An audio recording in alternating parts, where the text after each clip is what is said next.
We had 6 games last night. Bengals beat the Lions, Jack. Joe Burrow, 5 of 6, 39 yards. Joe Flacco threw a TD pass. The former Texas A&M defensive end Cassius Howell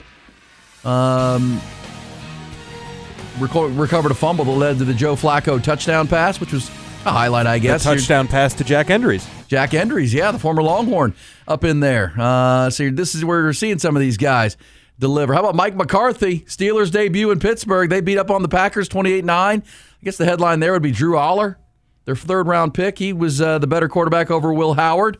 Drew Aller out of Penn State, that underachieving program, but he was looking good. Third-round pick. Of course, Aaron Rodgers will be the starting quarterback there. I've argued all offseason that they should just go with one of these young guys, find out if they're good, because the Steelers are living in quarterback purgatory. They don't have one. And like as you said to me, Jack, and I think you're spot on here, like, are you going to win the Super Bowl with Aaron Rodgers this year? Is there a chance of winning No. So why aren't you just going with one of these young guys, and you either figure out they're good or could be the quarterback of the future, or you bottom out and you end up with a top 5 pick next year, and you can draft Arch Manning or Dante Moore, and your whole organization's future is in a much better place than hanging on with Aaron Rodgers for one more year. He's already said this is it. This is it. He's going to do his Kumbaya, see you later tour, and that'll be it. I just don't understand the mindset of the organization. Somebody can explain it to me if you can. 512-834-1027. But they did beat the Packers last night. Colts beat the Colts and Patriots played to a 13-all tie. 13-all tie. They don't go to overtime in these games, which is a good thing. Cardinals beat the Raiders. Now, this was interesting because you had this game was at one point you had the Cardinals and the Raiders. You had Fernando Mendoza and Carson Beck. They were just playing back in January in a national championship game, head-to-head. Miami and the Indiana Hoosiers, which is pretty cool. I did see Jeremiah Love, the third pick in the draft, go for 11 carries and 58 yards. Jacoby Brissett was out there, and Fernando Mendoza, the Heisman Trophy winner, just led Indiana to the national championship. Well, he did throw his first touchdown pass, right? There's got to be a moment for Fernando Mendoza, and here it was last night.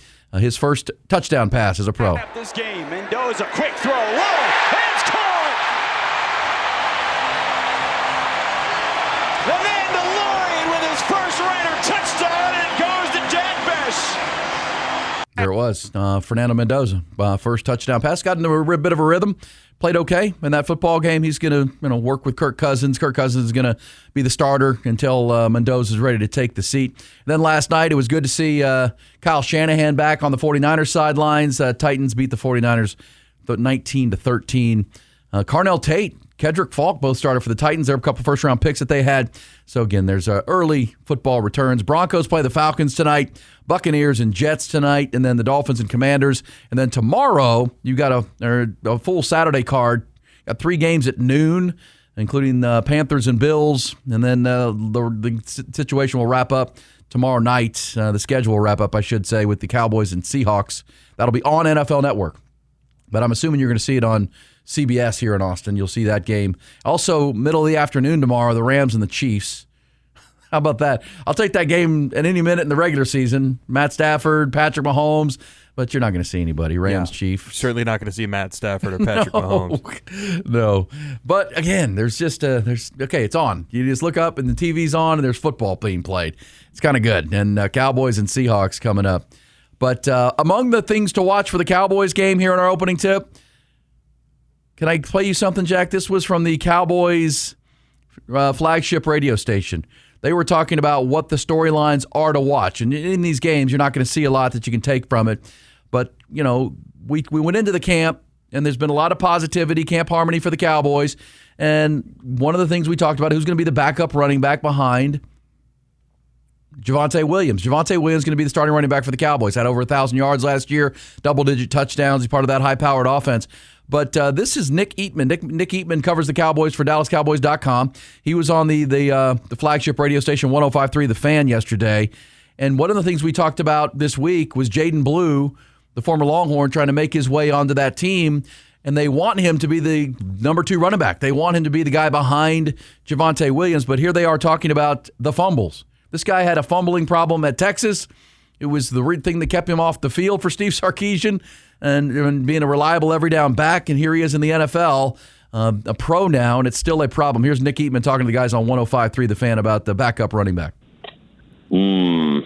Like a James Houston type situation, or somebody like that, or Jaden Blue. I mean, Jaden Blue.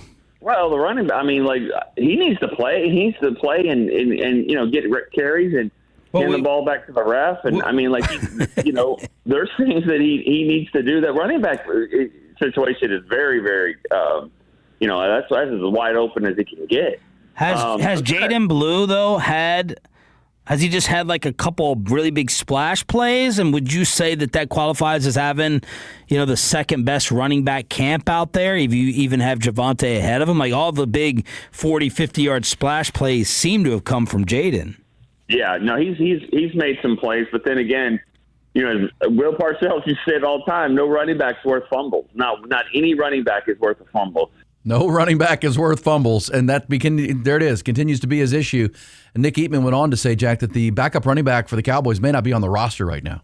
Yikes. And this is, if you're watching one thing tomorrow night, watch Jaden Blue. Yeah.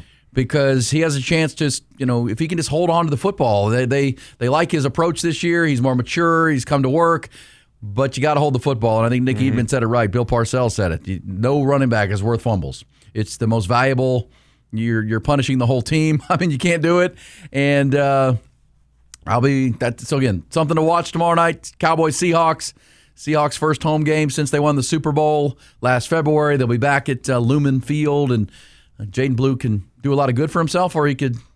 Again, they may not have the backup running back on the roster right now. Yeah, that's what preseason's about, right? Yeah. You make the team or you can miss the team, and it comes down to your own performance a lot of the times, especially for a guy that, they invested draft capital in the guy. They did. They drafted him. I mean, it wasn't a high pick, but, he's not some guy off the street. They saw something in him. They brought him in, drafted him, and it's up to him. Up to him. So we'll see. Now, wanted to play this because, tomorrow night won't see a lot of the starters, but some of those backup running back, the young guys on defense, you'll get to see a little bit. But, the Up and Adams show, Jack K. Adams, she was out there at Cowboys camp yesterday, and she talked to Brian Schottenheimer and wanted to know about that joint scrimmage with the Rams. What can you take from it? It's a practice. We talked about here on Game Time in our opening tip that, they went one-on-ones. I mean, this was Matt Stafford. This was Dak Prescott. This was the best against the best for about an hour. And Brian Schottenheimer was pretty pleased because we also told you that a year ago they did the same thing with the Rams and Cowboys got torched and it wasn't pretty and it was one-sided and that became the season. The Rams were one of the best teams in the league, if not and they might have been the best team in the league, but the Seahawks beat them in that NFC Championship game. They were probably the second best team. But Brian Schottenheimer much happier with what he got to see this time around and where his roster is in 2026 versus 2025. Or at least what people are saying from the outside in the NFC. Where are you pleasantly surprised? Where are you like, we're doing great matched up against these guys? Yeah, I think, what I was pleased coming out of scrimmage was we were very physical in the run game. That was great to see. They're a very, stingy front, They got Kobe Turner, they got Fisk, Young. They're very, very physical. So I really like that. We were really good in the red zone. On defense, I thought you felt our play style, our demeanor. Mm-hmm. That was really, really cool. And I thought, we created a bunch of turnovers. And it was funny talking to Sean before, he said, man, Shotty, you guys have adjusted your roster a little bit. And some different names that he didn't get a chance to go against last year, talking about, Quinnen Williams, Kenny Clark, Caleb Downs, Rashawn Gary, D. Winters. And so I think, we're a lot better on paper, too. A lot better on paper, and it showed up in their scrimmage. You will see who plays, if anybody, on Saturday night. That is the last game of the 16 preseason football games. Jerry Jones is fired up, too. Jerry Jones talking about all the defensive additions they've made. Looking at your team in 2026, who's popping up? Well, of course, I really like our first 3 draft picks, and Lawrence and our great nickel safety.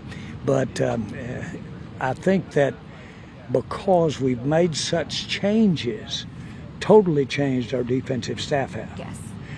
We have totally changed the scheme, and we have markedly changed the players. The young players see that they, along with the veterans, they can be a part of making something from the ground floor. And so those young players can come in here and not get on the wagon with the Dallas Cowboys. This can be their defense that they made and constructed and were a part of building. All right, so rebuilding the defense in Dallas. And, that's going to be the conversation for the Cowboys throughout the preseason. And again, if it's a margin, if it gets back to the top 15 as a defense, as we've said, with their offense, they can be pretty good this year. One other note I wanted to play for you, Jack, from that Up and Adams, Kay Adams show. She talked to Kenny Clark, and Kenny Clark was part of the trade. Everybody remembers last year, Micah Parsons to Green Bay right before the season started. Kenny Clark comes in with the draft picks, and it led to a really terrible defense last year. But Kenny Clark talking about being around Dak Prescott this year, and everybody that's been there, Jack, has said that Dak Prescott just has a different mindset. It feels like there's a man on a mission mindset going on with this guy. He's talking about the greatest offense there is and leading the way at 33 years old now, 10th year in the league. And Kenny Clark spoke to Kay Adams about that he sees it, the locker room sees it. Next level to him. What's going on with him? How would you describe him? I would just say, he's on a mission. He's the best leader I've been around. He really pushes everybody. And he's the hardest worker. He's the hardest worker in the building. Second oldest on the team. Yeah. Next to Anger. Isn't that crazy? That's crazy. And when you're going to work with him, you just feel like you're going to war. You know what I'm saying? It's a guy that you feel like you're going to war with. All right, so optimism in Dallas, or at least in Oxnard, as they go through training camp. But it does feel like Dak Prescott is at a new place. I don't even know what that is, but I think he has a great trust for Brian Schottenheimer and their relationship. He really likes Clayton Adams, the new offensive coordinator, and obviously he likes the pieces that surround him. I mean, George Pickens, CeeDee Lamb, make up maybe the best tandem of receivers in the game. Javonte Williams was a great find for them on the free agent market last year, and he's back and looks great. Offensive line is young and emerging, and Dak Prescott, as you heard Kenny Clark say there, on a mission. Yeah, it doesn't feel like the Cowboys, right?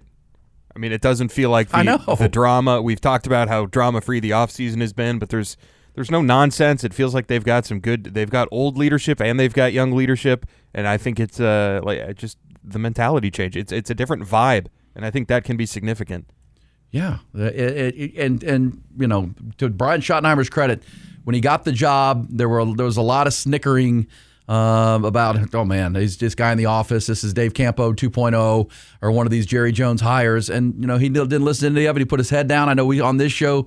I mean, how do you go 25 years as an assistant, never get a head coaching job? Why is this the right guy? He feels like the right guy, and Dak has taken to it, and that's one of the things Jerry Jones said is, we were going to make him the offensive coordinator anyway, and that's why Mike McCarthy wanted to get out, because he and Dak have this great relationship, and obviously it led to a great offense a year ago. Now they're rebuilding the defense. I wanted to play this for you. This is, we're talking about it optimistically in Dallas for the Cowboys this year. I think Nate Tice does a good job with the podcast he does, breaking tape, watching Cowboys, watching all the teams. Nate Tice says, watch out. He thinks the Cowboys have some opportunity to be a contender in the NFC. Looking at this defense, I think there is a path, and more of a likely path than I think people are considering, that it can be at that average level, which if it's average with this offense and special teams, that's a contender, not just a playoff team, which, spoilers for me. But no, looking at, you mentioned Quinnen Williams, star, one of the top 10 non-quarterbacks, top 15 non-quarterbacks in the league. We'll put it that way. One of the true front defenders, worth the money, got the big extension, and I think it's justified. Guy that can take over early downs, stay on the field on late downs, good against the run, can gap shoot, can eat blocks. He's like one of the ideal defensive tackles ever. And on top of it, supposed to be a great teammate and everything. Now, the rest of the defensive front, DeMarvion Overshown, coming back from injury has kind of sparked a little bit of optimism for me, because he was coming on before he got hurt a couple of years ago, kind of balling out. I think this defense, and again, this is where I was talking about those inside linebackers, you either blitz or you have an end drop with an end dropping. He, I think, is going to be a great fit for that, because he's best going. All right, there you go. Nate Tice, he went on, and it's good stuff. I mean, again, it's not just us talking about it. We're, overhyping them. Cowboy fans are careful to not get too excited, but I do feel like it's something we've said since January. It just feels like there's a different tone in and around the organization, different tone with Jerry, backing off a little bit, letting other people do their jobs, unlike previous off seasons, not causing distractions himself. and Camp Harmony, as we've called it since they got there, and it's so far so good. And we'll get to see them for the first time tomorrow night in Seattle among the games this weekend. 3 tonight and a full slate tomorrow of preseason football. And again, you take little pieces of it. Our buddy CB on the text line says Chiefs-Rams tomorrow. We'll probably see Matthew Caldwell play a lot for the Rams. That's the backup quarterback to Arch Manning, won that Mississippi State game. Thank you, CB, for pointing that out. Love watching these former Longhorns now make their way into the NFL. Jack Endries, as Jack mentioned, caught a touchdown pass last night in a preseason game, which was cool. And we'll get to the Longhorns coming up